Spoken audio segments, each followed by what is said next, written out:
Imagine sitting in your rightful seat on a plane your business trip planned, your mind on the deal ahead only to be told you must leave because someone else prefers that spot. This is not just a story about a seat, it's about power, identity, and the invisible lines that still divide us in everyday moments. Monroe Ellis, a calm and composed black CEO of a groundbreaking tech company, found himself at the center of a confrontation that exposed more than airline seating. It revealed a harsh reality. Many face quietly the painful, persistent experience of racial bias, even in spaces where success should protect you. What does it take to stand your ground when the world seems to question your right to exist in certain places? How does one transform humiliation into a catalyst for change? And when the eyes of the world are watching, what responsibility comes with the power to rewrite the rules? This story will take you through the tense moments on that flight, the ripple effects that shook corporate America, and the quiet strength of a man who refused to be invisible.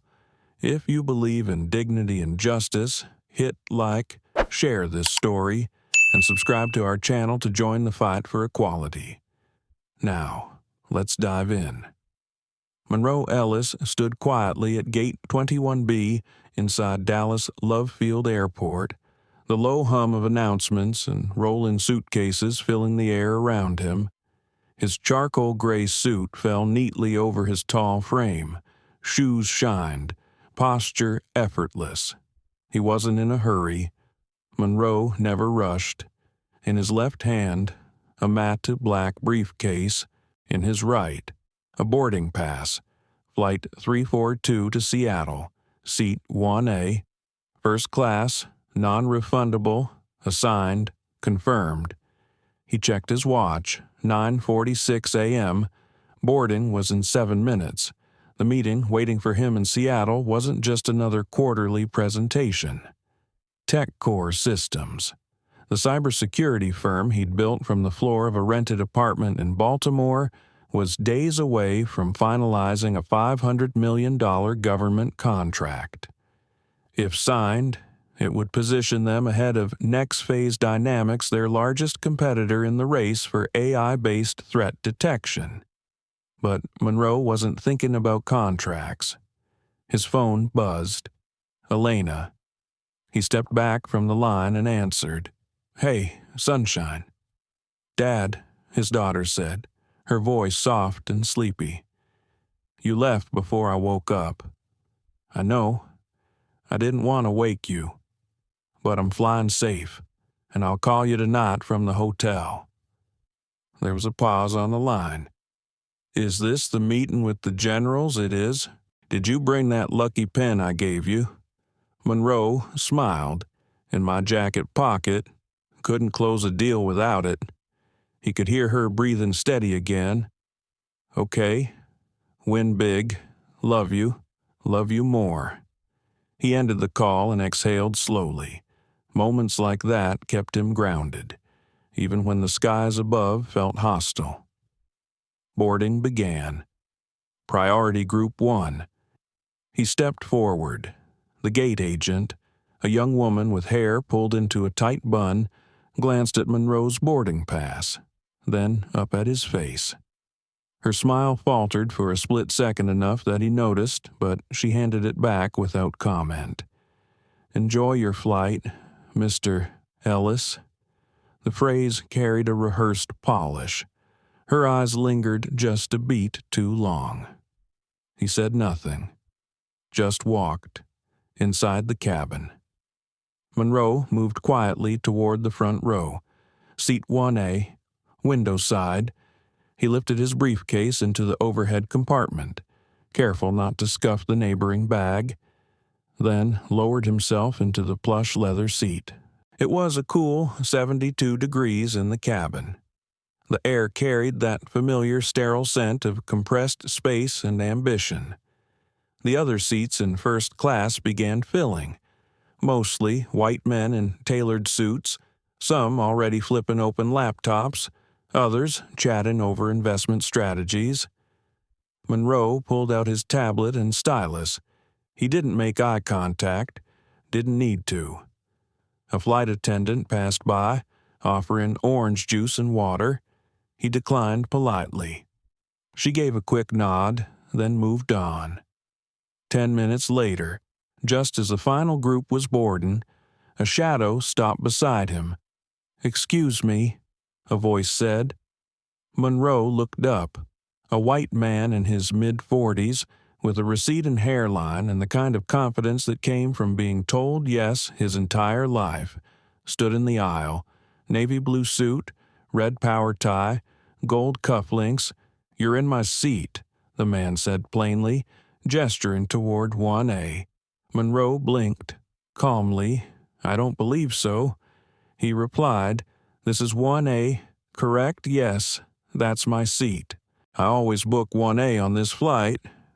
Monroe paused, set down his stylus, and reached into the side pocket of his blazer. He pulled out his boarding pass and held it up.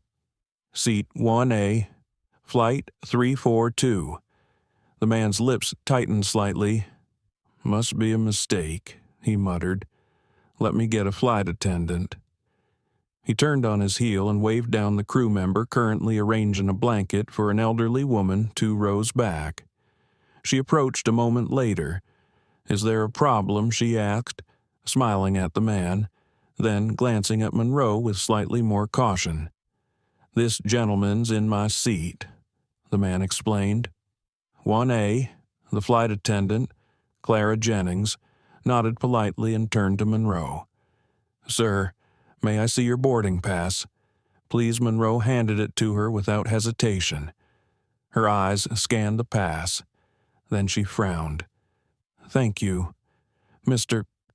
Ellis," she said, before turning to the other man. "Sir, do you have your boarding pass?" The man pulled it out of his jacket pocket. She checked it. "Sir," she said gently, "your seat is 2D, not 1A. He looked confused. "That's not right. I always request 1A. It's a medical thing. I get anxiety during takeoff." Monroe raised an eyebrow but said nothing. Clara hesitated. "Sometimes," she offered, "our system upgrades passengers differently than requested. Mr. Ellis, would you mind moving so we can get this resolved before takeoff?" There was a long silence. Monroe looked at her, then at the man still hovering beside him. He felt that old sensation rise in his chest. Quiet pressure.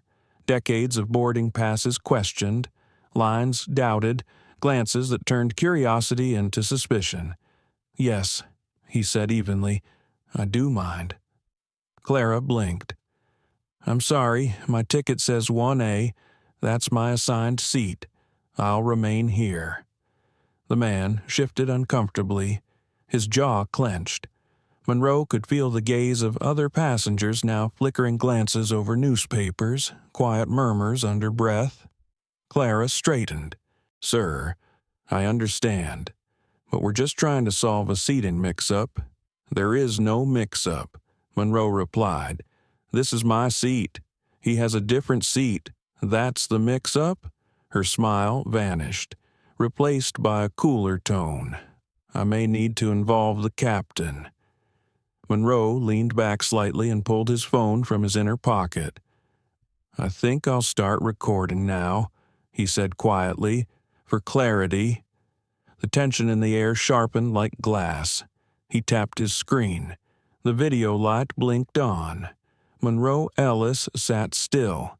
His phone, now recording, rested lightly in his right hand, angled discreetly toward the aisle. The blinking light near the lens pulsed softly like a heartbeat. His expression didn't change. Calm, focused, alert.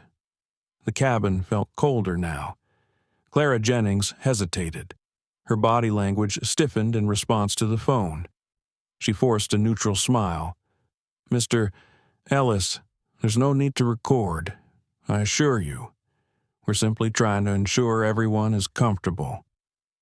He kept his voice even. And I'm trying to do the same. I am in my assigned seat. There's nothing to resolve, unless you're questioning the validity of my boarding pass. Clara's eyes narrowed slightly, the kind of subtle shift that only someone used to noticing power dynamics would detect. Monroe saw it clearly. He'd seen it all his life. Cameron Voss, still standing in the aisle, crossed his arms. "This is ridiculous," he muttered. "I've flown this route every week for the past 5 years.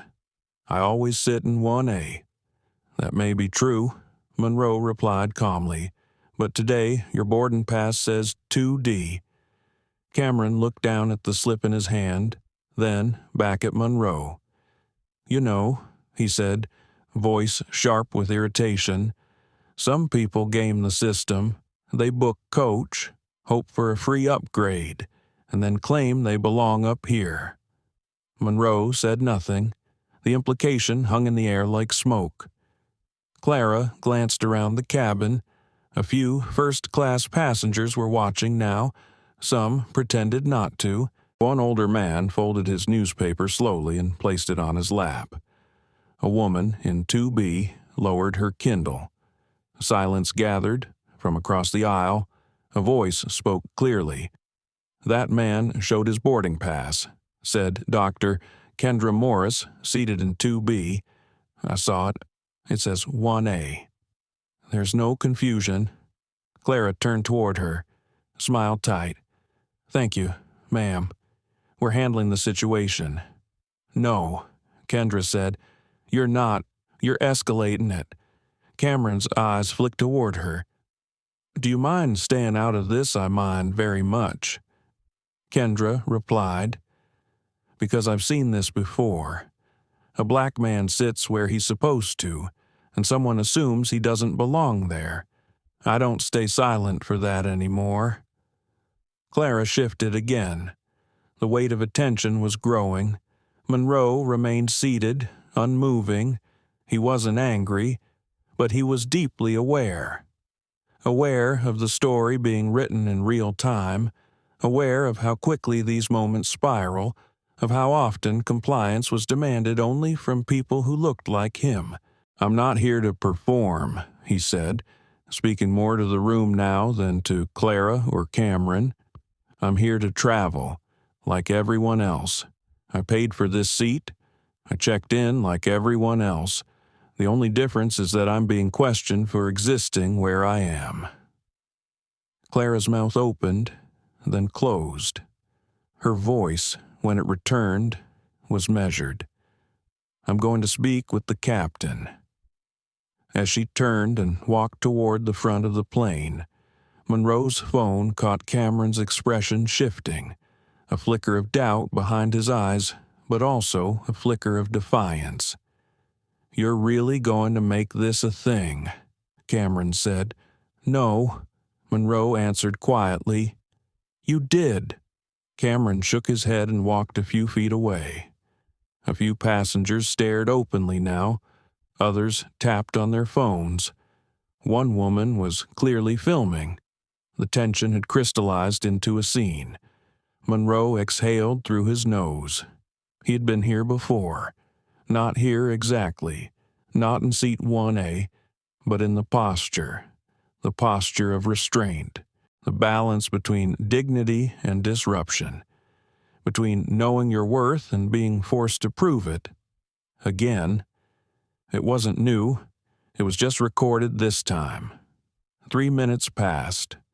Clara returned with the second flight attendant, a man this time, tall, built, Latino, in his early 40s. His name tag read Anthony. "Mr. Ellis," he said, voice neutral. "I'm First Officer Rivas.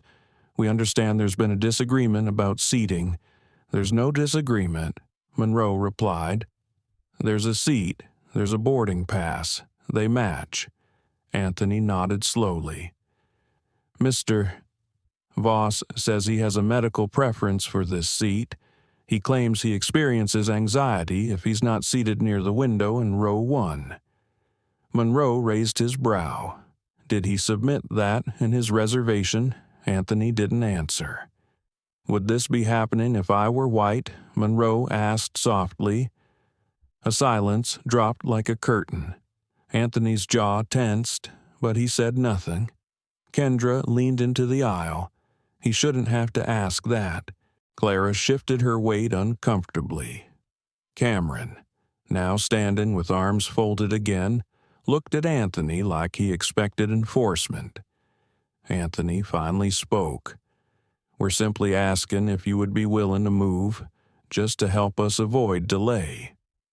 Monroe looked at him for a long moment. The past 30 years of his life compressed into that stare. Being told to lower his voice when he hadn't raised it.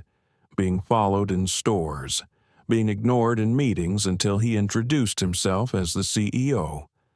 Being asked if he was security at events where he was the keynote. He'd played the long game, took the high road, bit his tongue, swallowed slights. Today, he chose stillness. No, he said, I won't be moving. Anthony nodded once. I understand. But it was clear he didn't. Monroe Ellis sat motionless in seat 1A. The polished leather pressed lightly against his shoulders. Around him, the hush of first class had transformed into something else. No one was speaking, but everyone was watching. Cameron Voss stood near the galley now, arms crossed, visibly irritated. He had stopped trying to plead his case aloud, but his presence still pulsed with entitlement, like he was waiting for someone to remove the inconvenience that Monroe had become. Clara Jennings, the senior flight attendant, whispered to Anthony Rivas near the cockpit door. Though their words were low, their body language was not. Nervous energy, shrinking patience, a creeping frustration that Monroe was not doing what was quietly expected of him. Monroe felt none of it pressing into his chest. His breath was steady. The phone in his hand remained recording, not because he expected to go viral, but because men like him, when placed in public discomfort, were often misquoted if they did not document their truth. He glanced out the window. The ramp crew outside moved with routine precision. There was nothing unusual beyond the fuselage. Yet, inside this aircraft, tension was building with each passing second. Doctor! Kendra Morris leaned forward in her seat behind Monroe and tapped lightly on the armrest of his chair. You're doing exactly what you should, she said in a low, firm tone. He didn't respond right away. Then he gave a single, small nod. Thank you, he said without turning around. Another minute passed. Then Clara returned. She had shed the warm voice completely. Mr. Ellis, she began, we've contacted ground staff to help mediate this. We'd like to ask you to step off the plane briefly to resolve the seating situation with the gate agent. The way she said it, brief, resolve, mediate was careful, but Monroe heard what was really being asked. Leave, step off, remove yourself, even temporarily. It was a message. The passenger in 1A was now the problem. He looked up slowly. I boarded on time. He said, I passed through every checkpoint. My ID matched. My seat assignment was verified at the gate. And I have not raised my voice, not once. Why am I being asked to leave the aircraft? Clara hesitated. It's standard protocol in a dispute. A dispute, Monroe repeated, that only exists because another passenger insists this seat should be his, even when the airline system says otherwise. Anthony Rivas stepped forward. We understand this is difficult, sir, but we're trying to ensure the comfort of all passengers. Monroe blinked slowly. He wanted to say so much about the history of people like him being asked to bend, to move, to yield ground they'd earned simply to keep the peace. about how comfort was often code for compliance, but he knew how easily that would be turned against him. Instead, he stood. The silence in the cabin deepened. He did not raise his voice. He did not make a show of anything. But he looked directly at Clara and said, "I'll step off this plane, but I want you to know that what you're doing right now will not remain a quiet conversation." She stiffened. Monroe reached for his briefcase. As he turned into the aisle, several phones tilted in his direction. The woman in 3C had been filming since Clara's second approach. Another man near the bulkhead lifted his device as well. He walked calmly toward the front. As he passed by Cameron, their eyes met. Cameron did not smirk. Not yet. But Monroe could see the smugness blooming in the corners of his lips. He stepped out into the jet bridge. A cold wall of air greeted him. 2 airline agents were waiting. Both wore navy blazers with gold pins and nervous smiles. One of them, a woman named Rachel according to her badge, looked genuinely embarrassed. The other, a younger man named Kyle, held a tablet and avoided Monroe's eyes. "Mr. Ellis," Rachel began, "thank you for stepping out. We're reviewing the situation, and our captain is also communicating with the operations team. There's nothing to review," Monroe said evenly. "You have my boarding pass. I sat where I was assigned. And now I'm being inconvenienced because another passenger didn't get the seat he wanted." Rachel opened her mouth but didn't speak. Behind them, through the small windows on the jet bridge, Monroe could still see the cabin. Cameron had taken his seat in 1A, crossed legs, hands folded, relaxed. That image settled in Monroe's mind like weight. He turned toward Kyle. "I'd like to speak to your legal department," he said. Kyle blinked. "I'm sorry, sir. I'm sure you are. Let them know Monroe Ellis is requesting a call before this flight leaves the ground." Rachel tried to step in, but Monroe had already pulled out his phone again. He scrolled quickly, tapped once, then lifted it to his ear. The call was answered on the second ring. "Travis," Monroe said, "it's me. They just removed me from my seat. I need you to activate crisis protocol." He paused. "Correct. Seat 1A, on Flight 342, the one scheduled for Seattle." Rachel and Kyle stood frozen. "Send the footage to comms," Monroe added. "Let Zoe prepare an official statement. And call the airline's general counsel. They know me."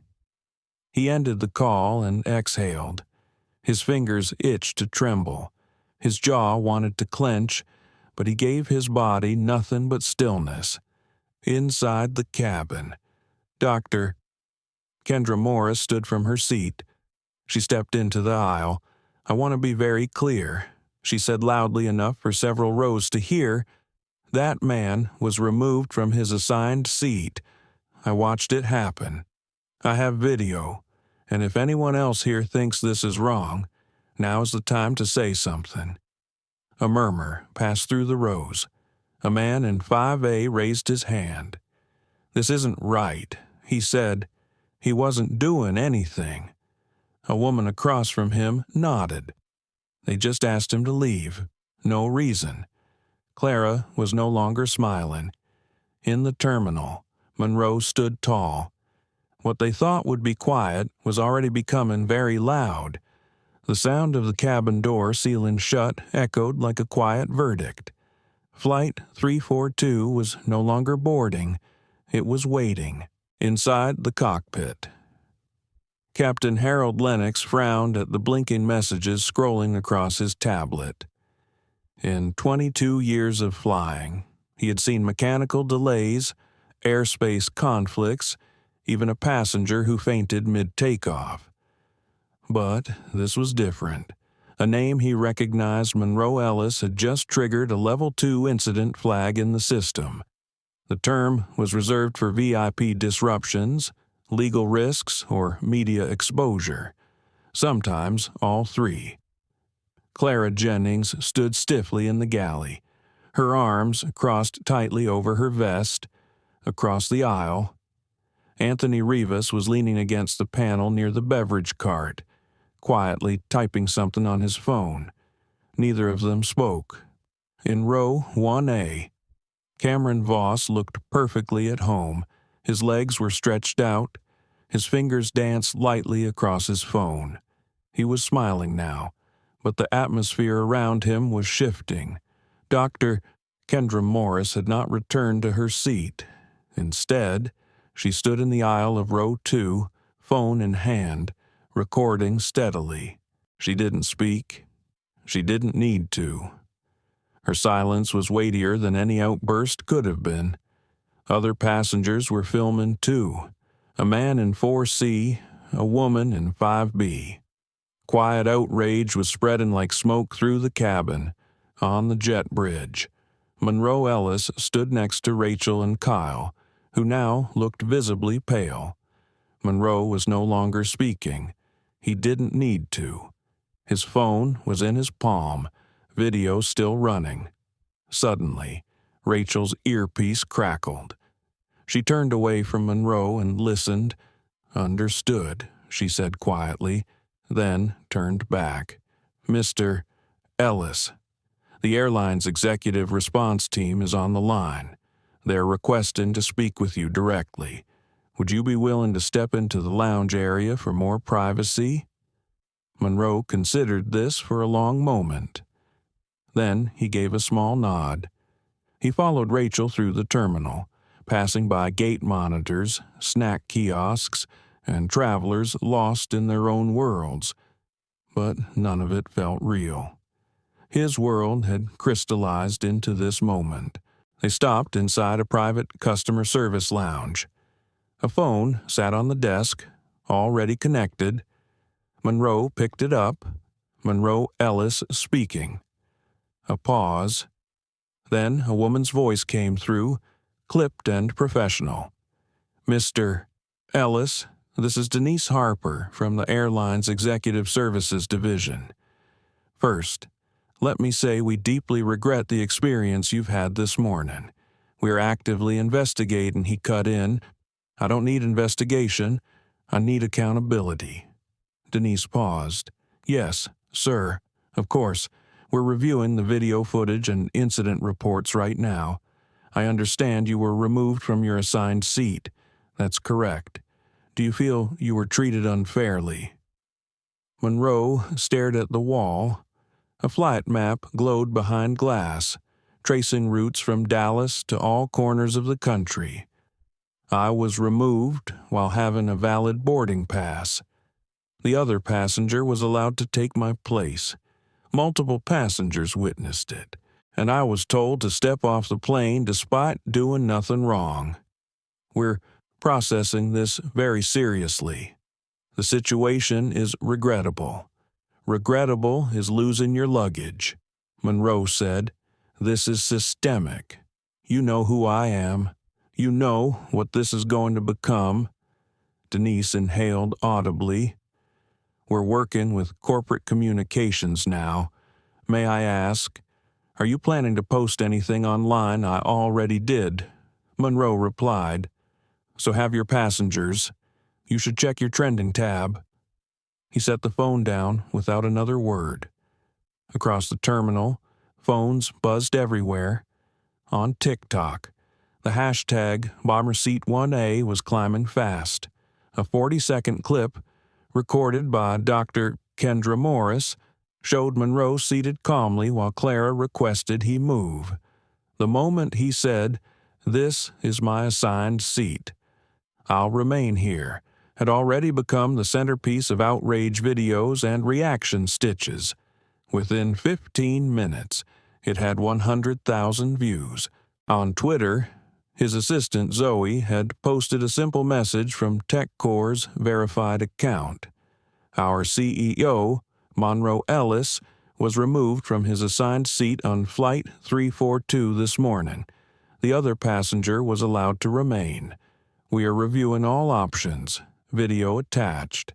It was retweeted 17,000 times in 1 hour. News outlets picked it up by the second hour. A New York Times breaking alert read, "Prominent tech CEO removed from plane.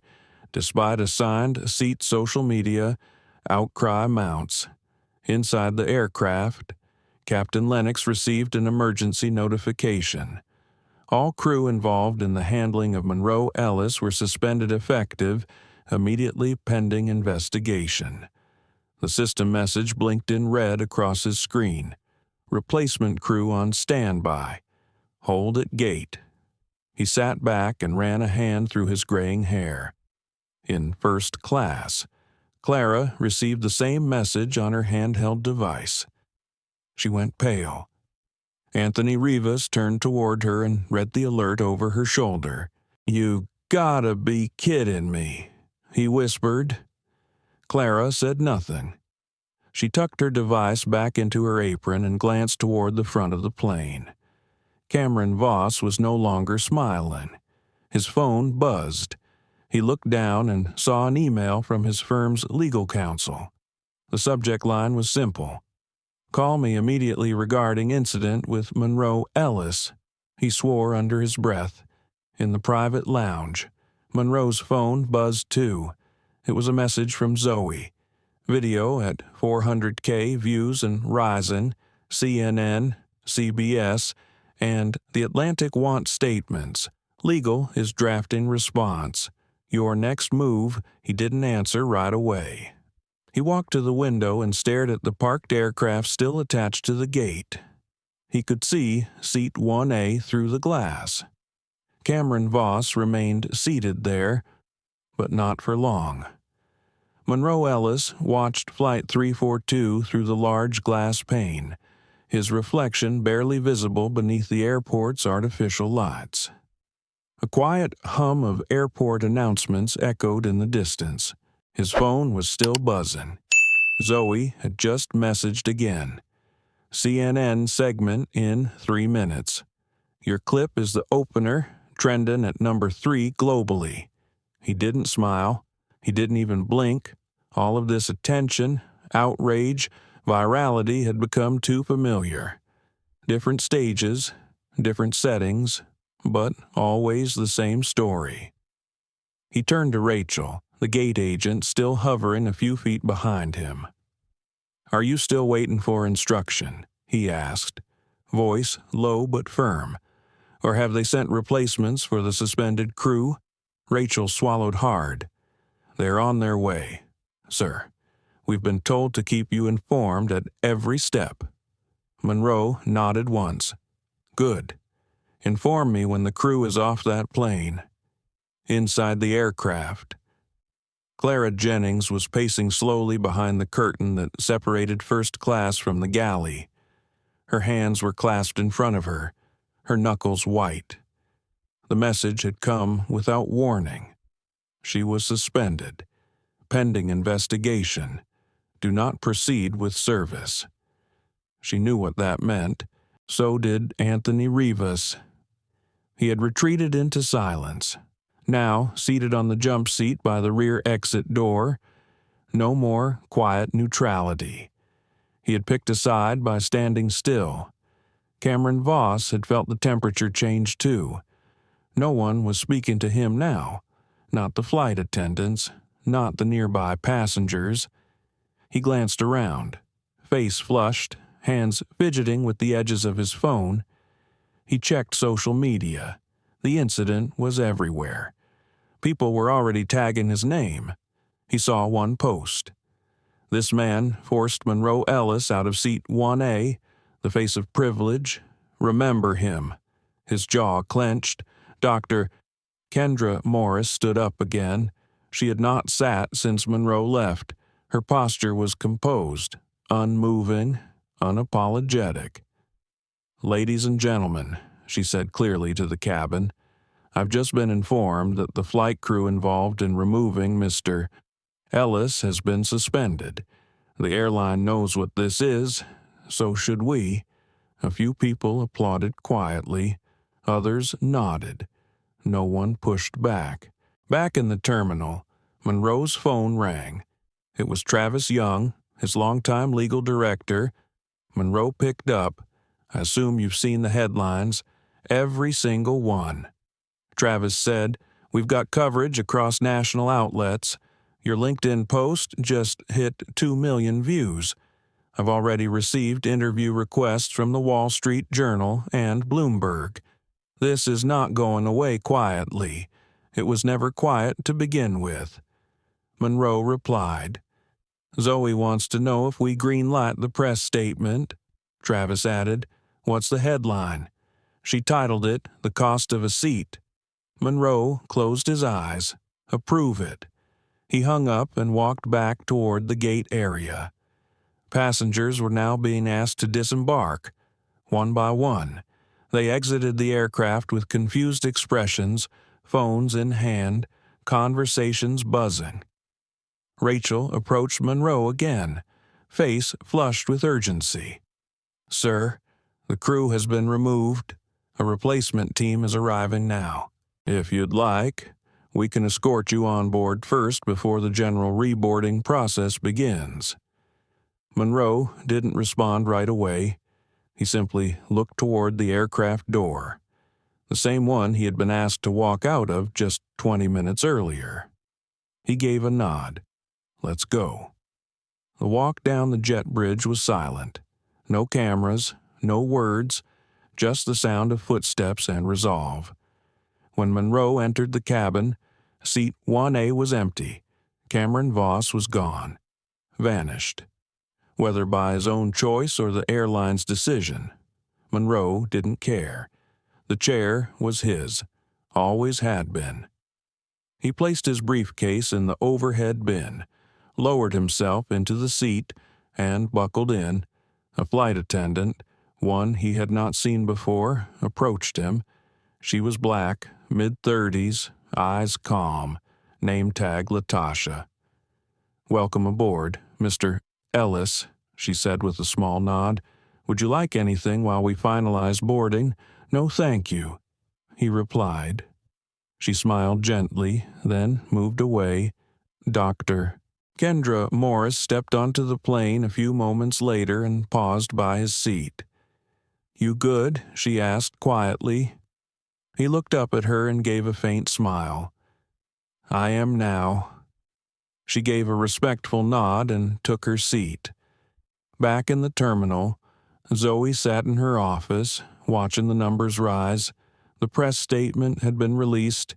It read, "This morning, Monroe Ellis, CEO of Tech Core Systems, was asked to leave his assigned seat in first class. He had done nothing wrong, but he was asked to move. The other passenger, who was not assigned to that seat, remained. In 6 minutes, the flight crew was suspended. In 6 hours, an industry will feel it. This isn't about a seat. It's about who we're told deserves one." The post was reshared more than 70,000 times in 3 hours, inside the plane. The door closed again.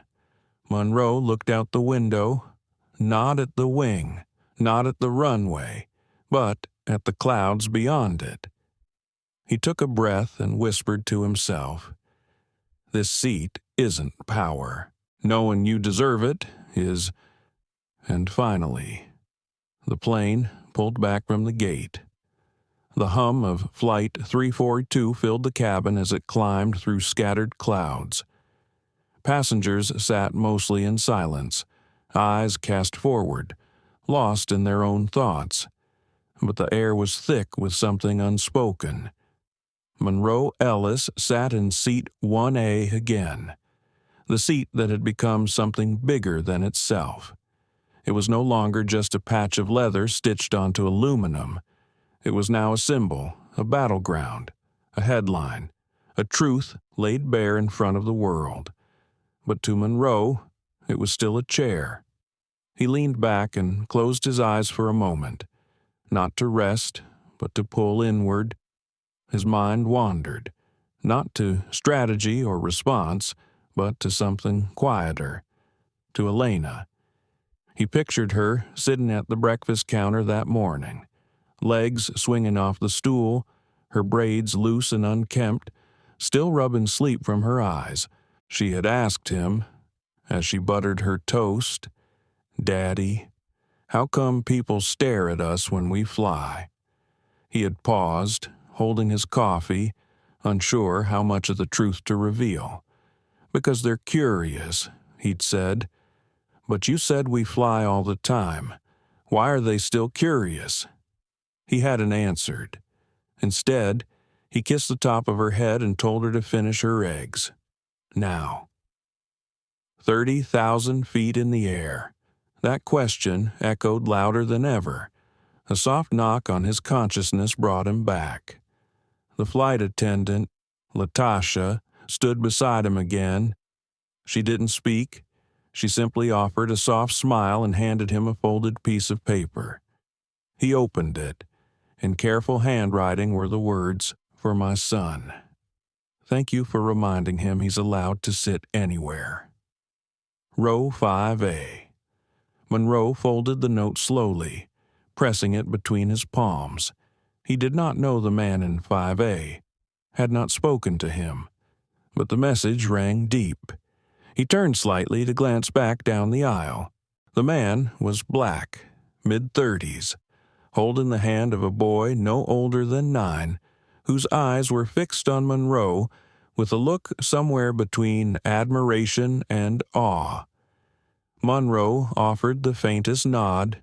The boy grinned, and for a brief second, the weight of the moment softened, but only briefly, because on the ground, the storm was spreading.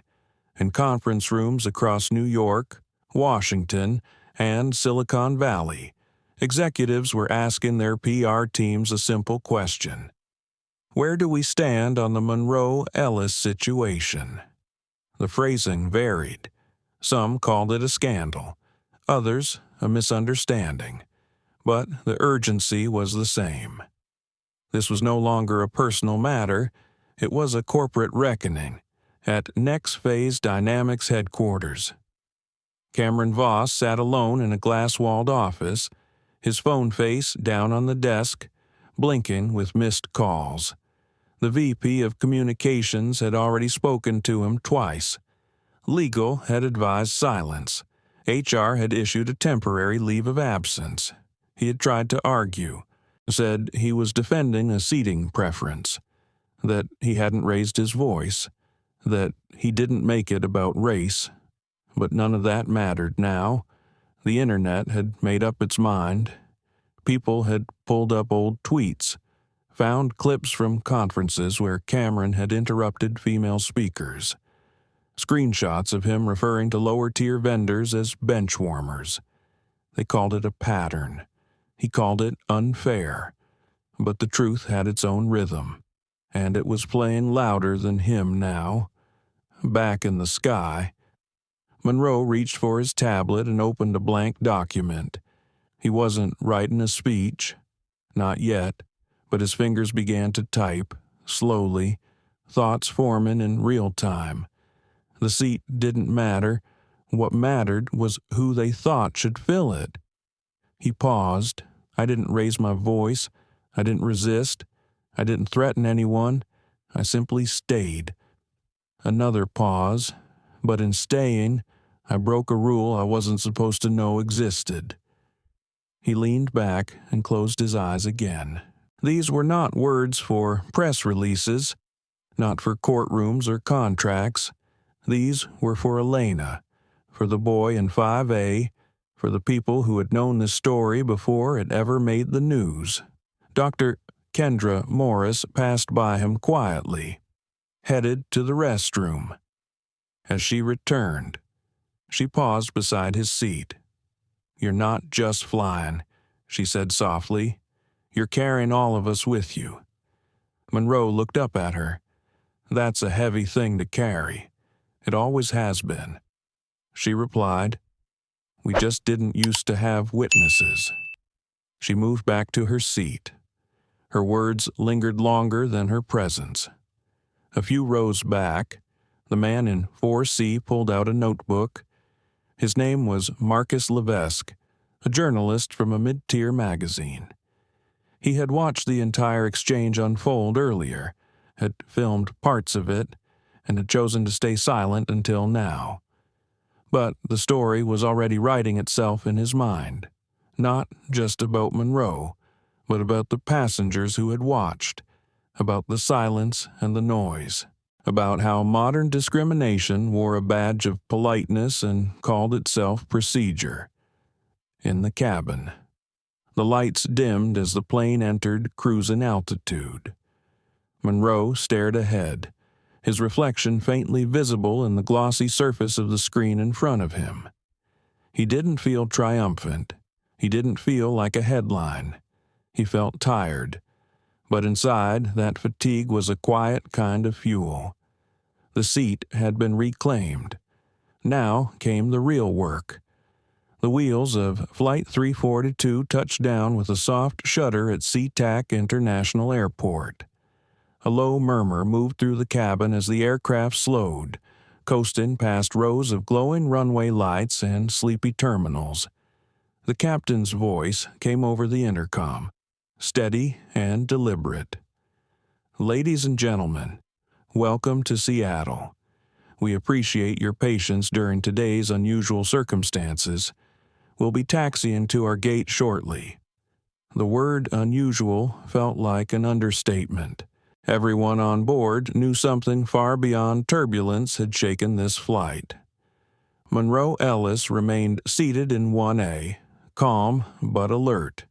The moment the brakes hissed to a full stop, the cabin erupted in clicks as passengers unbuckled and retrieved bags. But no one rushed past Monroe, not out of fear, out of respect. He stood slowly, adjusting the cuffs of his navy blue blazer. Latasha, the new flight attendant, waited by the door. "Sir," she said gently, "media are waiting in the terminal." Monroe didn't flinch. "Of course they are."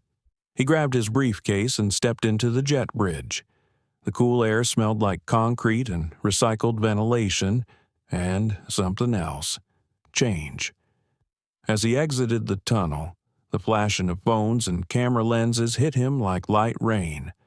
Not aggressive, not violent, but constant. Reporters, passengers, and airport staff stood scattered across the gate, watching him emerge. A few began applauding softly. Others recorded in silence. Some simply stared. A boy holding his mother's hand pointed and whispered, "That's him." Monroe didn't stop to speak. He walked through the crowd with steady posture, not rushing, not slowing. Each step was deliberate. He moved like a man who had been forced to defend his dignity, and was now walking with it restored. At the terminal exit, Travis Young was waiting, dressed in a charcoal suit, glasses slightly fogged from the cold air outside. Travis raised a hand in silent greeting. "How bad is it?" Monroe asked. Travis gave a wry smile. "You're on every major outlet. Some are calling it the Seat 1A revolution." CNN ran a split screen of you and Rosa Parks. "I'm not kidding." Monroe sighed. "That's a dangerous comparison." "I know, but you've struck a chord, Monroe. This wasn't just about you. People are waking up to how small acts of dismissal can hold centuries of weight." They exited through a side corridor to avoid the crowds. A private car waited near the curb as they drove through the rain-slicked streets of downtown Seattle. Monroe stared out the window. His reflection shimmered against the glass, a blurry version of himself. He could see the fatigue in his own eyes.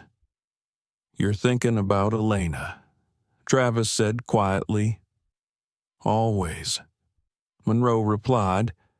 "She asked me why people stare at us when we fly." Travis didn't answer. Monroe turned toward him. "I want to make sure she never has to ask that again." The car pulled into the underground parking structure of the TechCore Systems Tower. Security escorted them through the private entrance, up a service elevator, and into Monroe's office on the top floor. It was quiet. Too quiet. Zoe was already inside, seated on the couch with a laptop open and 3 phones buzzing around her. "You're trending in 13 countries," she said without looking up. "We've got a 30-minute window to release your personal statement before the evening anchors hit their live blocks." Monroe took off his jacket and loosened his collar. "I'm not interested in another polished response." Zoe finally looked at him. Her eyes were tired but focused. "Then, what are you thinking?" Monroe walked to the window. The Seattle skyline glowed through the mist. He placed both hands on the glass. "I want to write a letter, one that doesn't spin, one that doesn't sound like a lawyer. I want Elena to read it in 10 years and still feel the truth in it." Zoe nodded slowly. "Then speak from the seat, not the title." Travis sat down beside her. "I'll make sure we don't edit the soul out of it," he said. Monroe sat at his desk, pulled out his tablet, and began typing. "Dear Elena, today I sat in seat 1A, not because I demanded it, not because I fought for it, but because I was assigned it, and I chose to stay. And for that choice, I was removed. I did not yell. I did not threaten. I simply refused to disappear. They say the seat was just a misunderstanding. But we both know better. People will try to tell you that dignity is something you earn. But the truth is, dignity is something no one has the right to take. Today, I learned that silence can roar, that cameras can hold truth, that allies sit quietly among strangers. You'll grow up in a world that will challenge your worth in subtle ways, with glances, with doubts, with procedures designed to shift you out of place. But when that moment comes, I hope you stay seated, and when you rise, I hope it's on your terms. Love, Dad." He placed the tablet down. Zoe exhaled. "That's it? We post it now," Travis said. Zoe nodded. No edits, no filters. Monroe leaned back in his chair. He looked up at the ceiling for a moment. Then he whispered, "One chair." That's all it took. By the time Monroe Ellis's letter to his daughter was posted, the sun had not yet set over Seattle. But the tremors it sent through the corporate world were felt coast to coast. Within 1 hour, the letter had been shared over 1 million times. It was no longer about a seat. It was about permission, about place, about the weight of subtle exclusion and the courage it takes to quietly resist it. Across boardrooms and break rooms, in universities and union halls, the question began to ripple outward like a shock wave. What seat have I seen taken from someone and stayed silent inside the executive floor of Aero North Airlines? The pressure mounted like a rising tide. The video footage was now public. Multiple passengers had come forward with statements. Hashtags calling for leadership resignations trended across platforms. In a private conference room, CEO Nathan Strickland stared at a large display showing real-time social sentiment. The screen glowed red. Negative engagement had reached crisis levels. "Do we have any contact with Ellis directly?" he asked. Voice tight, one of his advisors replied quickly. "We've sent messages through his legal team and publicist. No response. Is he suing?" "Not yet." Nathan leaned forward, elbows on the table. "He's not just a passenger. He's a movement now. His chief of communications, a woman named Karen Lynn, spoke up carefully. This could have been resolved on the tarmac. Instead, the flight crew escalated, and we allowed protocol to override empathy. People are tired of watching dignity become optional." Nathan rubbed his forehead. The airline's stock had dropped 4% in 2 hours. Major business contracts were being reviewed. 3 companies had already canceled upcoming charter flights. And then came the email that broke the room. It was from the Office of Civil Aviation Ethics and Compliance. Subject line request for formal statement, Ellis incident and patterns of passenger treatment. Nathan froze. A formal statement was only one step short of federal inquiry. He turned to Karen. We're going to need to make someone take the fall. She looked at him sharply. You mean Clara? She led the removal. She was senior cabin crew. She followed protocol, but not judgment, he said, and judgment is what's on trial now. Karen didn't argue. She just stared at the screen as it lit up with a new headline from The Atlantic. When Black Excellence gets asked to move the seat. One story in another part of the city, Cameron Voss sat alone in a dark hotel room. His name had been leaked. People had found his LinkedIn. Former employees were posting anonymous reviews calling him elitist, dismissive, volatile. He turned on the television. There was Monroe, calm, composed, not giving interviews, not pointing fingers, just walking quietly through a terminal, letter in hand, eyes soft with sadness but firm with resolve. Cameron turned the volume up. A commentator was reading Monroe's letter aloud. When that moment comes, I hope you stay seated. Cameron shut the TV off and slumped back into the bed. He opened his inbox. The first email was from the board of Next Phase Dynamics. Subject, termination discussion urgent. It had begun, but elsewhere something deeper was taking root. A university professor named Dr. Sandra Belrose paused her lecture on racial bias in media and pulled up Monroe's letter on the projector. Her students read in silence. Then one raised her hand. Why did this hit harder than any other story, Dr. Belrose replied, because it wasn't dramatic. It was human. No shouting, no violence. Just a man refusing to surrender the dignity he had already earned. Meanwhile, at a high school in Atlanta, a teacher had printed Monroe's letter and taped it to her door. By the end of the day, 5 students had written their own responses and posted them underneath. One note read, "You reminded me I don't have to shrink to fit the seat they give me." Monroe had not spoken publicly since returning to Seattle. He declined interviews, declined offers to write op-eds, but he watched and he listened. The ripple was real. In the days that followed, Aero North Airlines suspended 6 additional employees pending further review. The company issued an official apology, but public trust was already slipping. Activist groups used the moment to push for passenger rights legislation. Lawmakers took notice. One congresswoman introduced the Equity in Air Travel Act, a proposal requiring bias training and public accountability dashboards for major airlines. It gained bipartisan attention, surprising even its author. TechCore Systems saw an immediate surge in public trust.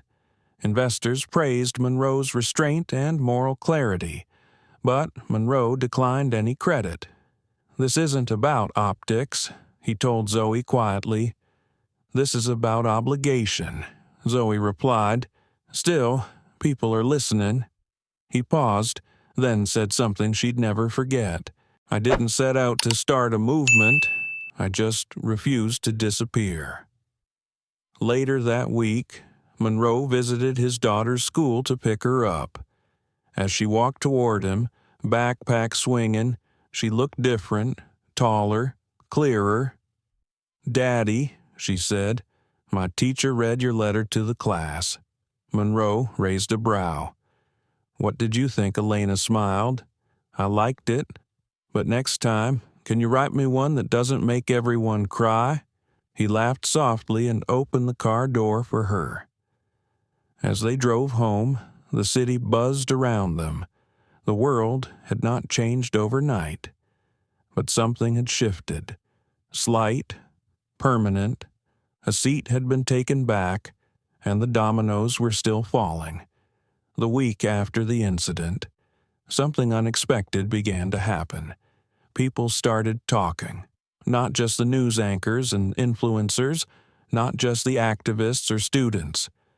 People who had been silent during the flight began to come forward. One of them was a woman named Susan Ortega. She had been seated in 6D on Flight 342, 2 rows behind where Monroe Ellis had originally sat. She hadn't filmed anything. She hadn't spoken up. At the time, she had simply looked down at her Kindle and tried to make herself small. Now, her guilt had become a weight too loud to carry. She posted on her LinkedIn, "I watched it happen. I watched a man quietly insist on the seat he was assigned. I watched him get told to leave. I watched the other passenger smile as he remained seated. And I said nothing. I told myself it wasn't my place, but silence is a place, and I don't want to live there anymore." Her post went viral within 48 hours. Others followed. A businessman from row 4B. A college student who had taken a selfie on the flight, unaware of the storm brewing 2 rows in front of him. A retired teacher who said she had seen versions of this play out across her 40-year career. Each voice added a layer to the collective truth, and with every confession, the silence lost power. Dr. Kendra Morris, the civil rights attorney who had stood behind Monroe on the plane, decided it was time to speak more publicly. She had kept her identity quiet until now, letting the spotlight remain on Monroe. But in an interview with NPR, she spoke calmly, clearly. "What I saw that day was not rage. It was not defiance. It was presence.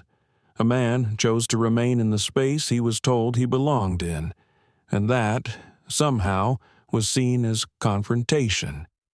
The host asked her what it meant to her personally. She paused. "It reminded me of my father.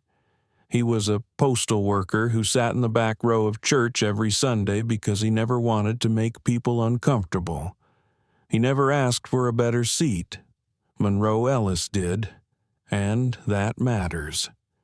As her words rippled across airwaves and podcasts, more passengers from other flights began to share their own stories. Microaggressions, gate reassignments, security checks that went too far. Patterns, not just individual moments, but echoes. The airline, now facing mounting internal pressure, launched what they called an equity and culture audit. Most saw it as damage control, but Monroe paid attention to who led it. Her name was Adrienne Cole, a black woman with a background in organizational justice. She had no interest in optics. Monroe's assistant, Zoe, forwarded him the internal email announcing her role. He simply replied, "Track her. I want to see if she changes anything." Meanwhile, Clara Jennings, the senior flight attendant who had removed Monroe from seat 1A, remained suspended. Her silence had been interpreted by many as guilt, but privately, she was drowning in conflict. She hadn't spoken publicly since the incident. Her friends told her to lay low. Her union told her to wait. Her lawyer told her to say nothing at all, but silence had begun to itch. She watched every clip, read every article, saw the consequences unfold in real time, and one evening, sitting alone in her apartment, she opened her laptop and began to write. Not for media, not for legal defense. For herself, "I did not yell. I did not curse. I followed protocol. But that is not the whole truth. I looked at Monroe Ellis and made a choice. I chose not to question the assumption that he did not belong in 1A. I chose convenience over fairness.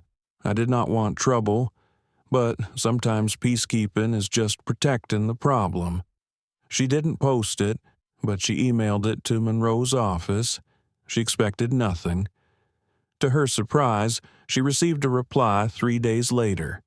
It wasn't from a lawyer, it wasn't formal, it was from Monroe himself.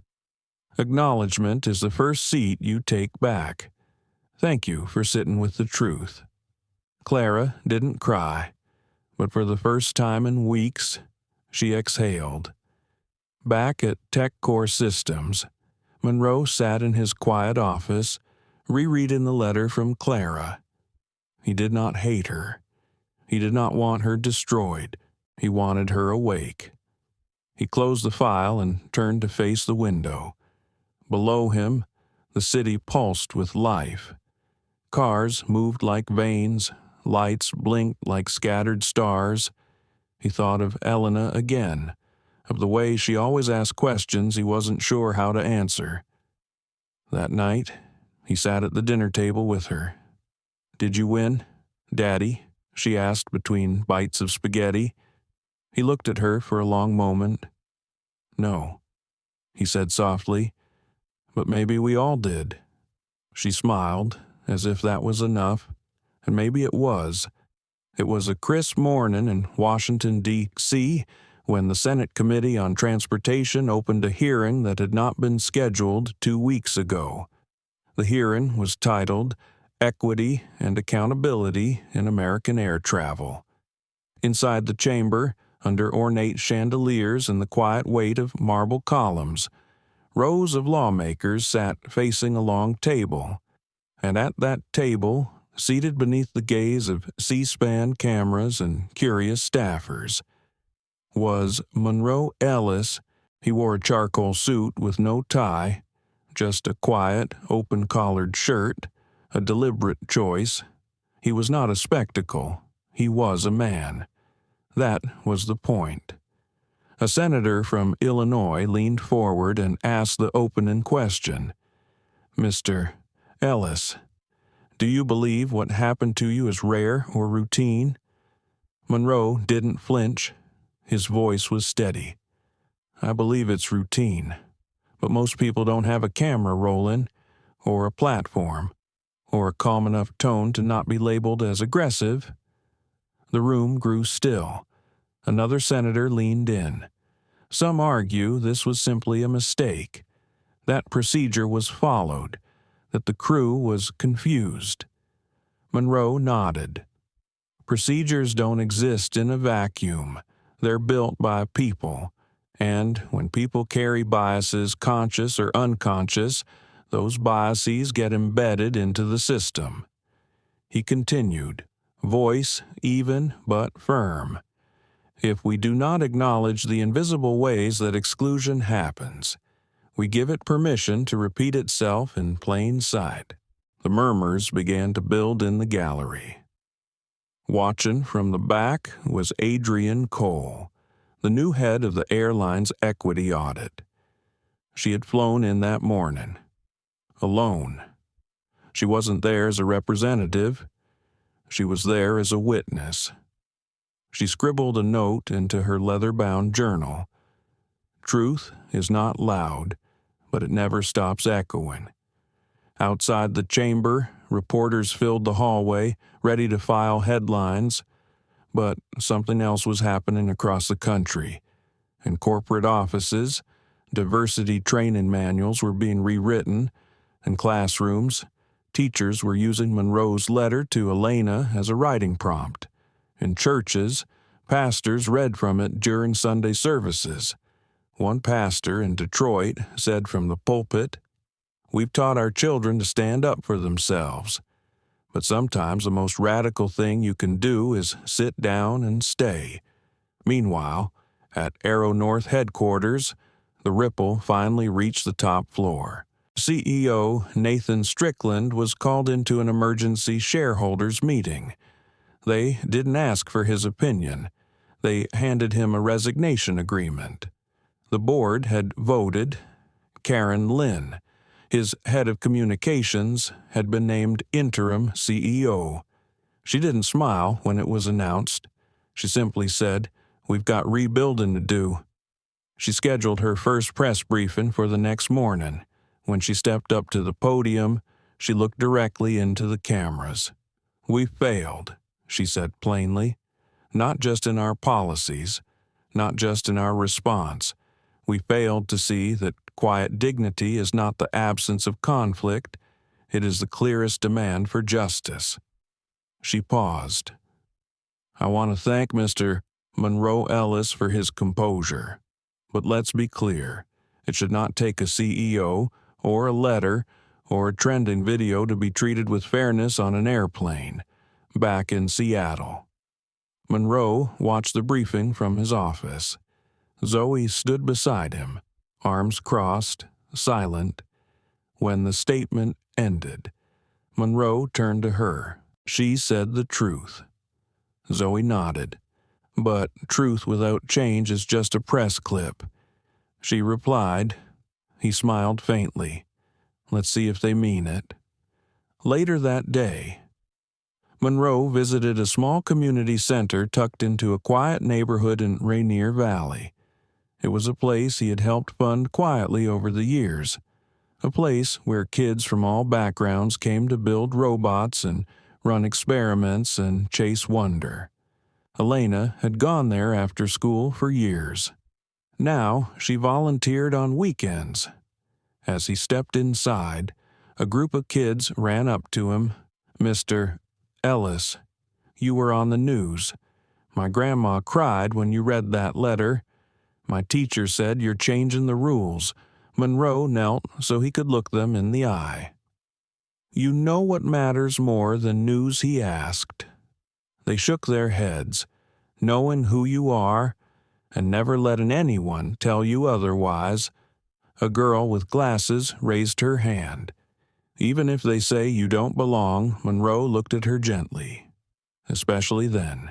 He stood and glanced toward the back of the room where Elena stood, arms folded, pretending not to be listening but clearly was. She gave him a nod. That evening, Monroe walked home instead of taking a car. The city felt slower, more present. He passed a mural someone had painted on the side of a brick building. It showed a black man sitting in a plane seat, holding a letter in his hand. His expression was calm. Around him, birds were flying, not planes, but birds, and beneath it was a line from Monroe's letter. "I did not disappear. I stayed." Monroe stopped and looked at it for a long time. A stranger, walking past, said, "That's you, isn't it?" Monroe smiled quietly. "It's all of us." And he kept walking. It was a quiet Thursday afternoon when Monroe Ellis received an unexpected call. The number was unfamiliar, but the voice on the other end was steady, calm, and measured. "Mr. Ellis, this is Megan Bailey." Monroe's breath caught. The name was familiar, the senior flight attendant who had removed him from his seat on Flight 342. He sat back in his chair, fingers tightening slightly around the phone. "Go ahead," he said cautiously. Megan's voice softened. "I wanted to say thank you. For your grace, for your strength, and for standing up not just for yourself, but for all of us who watch and remain silent." Monroe studied the silence that followed. "Why are you calling now?" "I needed time. To reflect, to understand what happened, and what I've contributed to," Megan said. Her words carried a weight, an honesty rare in moments like this. "I'm not asking for forgiveness. Not yet. But I want to talk, if you're willing." Monroe hesitated. Part of him wanted to shut it down immediately. Another part, the part that had been shaped by years of careful listening, knew this could be a moment worth having. "All right," he said. "Let's talk." They arranged to meet the following morning at a small cafe near downtown Seattle. A neutral place filled with the quiet buzz of people working and talking in low tones. Monroe arrived early and found a corner table. He sipped his coffee slowly, eyes watching the door. When Megan entered, she looked different from the woman he remembered. The same sharp gaze, but tempered with humility. A little thinner, less guarded. They greeted each other with a nod, no handshake. The conversation began carefully, circling around the incident, the aftermath, and the personal toll it had taken. I watched the video over and over. Megan said, "I saw how calm you were, how collected, and I wondered why was I so quick to believe someone else over you? Why was I so ready to move you out of your seat?" Monroe nodded. "It's not just about that moment," he replied. "It's about all the moments before it. All the times assumptions get made about who belongs, who deserves, who should be seen." Megan looked down. "I grew up in a small town where suspicion was taught as protection. My father was a police officer, and I learned to be wary of people who looked different. I didn't question those lessons because they kept me safe. But those lessons," Monroe said softly, "can create blind spots." "Yes," Megan agreed. "I'm learning how deep those blind spots run." The conversation turned to accountability. "What happens now?" Megan asked. "How do we make sure this doesn't happen again?" Monroe leaned forward. "It starts with honest conversations, with listening, with training that goes beyond checklists and into the human experience. It means giving people space to admit mistakes without fear of immediate punishment. So real change can happen." Megan nodded slowly. "And for those of us who work in service, it means remembering that every passenger carries a story, and that story deserves respect." They talked for nearly 2 hours. At one point, Megan spoke quietly. "I don't expect to get my job back, but I want to help. I want to be part of the change." Monroe looked at her thoughtfully. "Change isn't about punishment. It's about transformation. If you're sincere, then you already are part of it." They stood to leave. Outside the cafe, the air was cool and crisp. Megan extended her hand. Monroe took it, firm but not forceful. "Thank you for reaching out," he said. Megan smiled, a small but genuine expression. "Thank you for listening." As they parted ways, Monroe felt a strange sense of closure and of new beginnings. Back at his office, he shared the conversation with Zoe and Travis. "This is the kind of dialogue we need more of," Monroe said. Zoe nodded. "Authentic, vulnerable, and open." Travis added, "It shows that even those who cause harm can become allies, if we allow it." Monroe smiled. "That's the future we have to build." Later that evening, Monroe sat on his porch, looking out over the city lights. His phone buzzed with messages of support, invitations to speak, and proposals for partnerships. But his mind was on something else, on the quiet power of conversation, on the courage it takes to reach across divides, on the hope that even in the hardest moments, people can choose to listen and change. The morning light filtered softly through the floor-to-ceiling windows of Monroe Ellis's office. Outside, the city hummed to life, unaware of the quiet revolution that had been set in motion months ago. Monroe sat at his desk, fingers lightly tracing the edge of a framed photo. It was a picture of his daughter, Elena, beaming with a science fair trophy in one hand and a peace sign with the other. The kind of image that reminded him why every battle mattered. Today was different. It was a day of returns. First, he was boarding a flight this time with no questions, no challenges, No need to prove his place. He glanced at the boarding pass in his hand. Seat 1A. A small smile tugged at the corners of his mouth. At the airport, the gate agent looked up and said with genuine warmth, "Welcome back, Mr. Ellis. It's an honor to have you on board." The flight attendant who greeted him at the door wore a pin with a new symbol, one representing the airline's equity training program. She smiled. "If there's anything you need during the flight, please don't hesitate to ask." Monroe nodded, settled into his seat, and exhaled deeply. The seat felt different this time, not just a place to sit, but a symbol reclaimed, on board. Whispers floated among passengers. Some recognized him and offered respectful nods. Others watched quietly, the air thick with unspoken solidarity. As the plane ascended, Monroe pulled out his tablet. This time, it wasn't for business or damage control. It was to review the latest initiative he and his team had launched, TechCore's new program to fund minority-led startups and scholarships, inspired by the very barriers he had faced. Beside him, a young woman turned, hesitating before speaking. "Mr. Ellis," she asked softly, "your letter, it changed how I see myself." He looked up, meeting her eyes. "That means everything," he said gently. She smiled shyly and returned to her seat. Later, at a conference in Chicago, Monroe took the stage. The auditorium was packed with industry leaders, students, and activists. His speech was not about triumph or anger.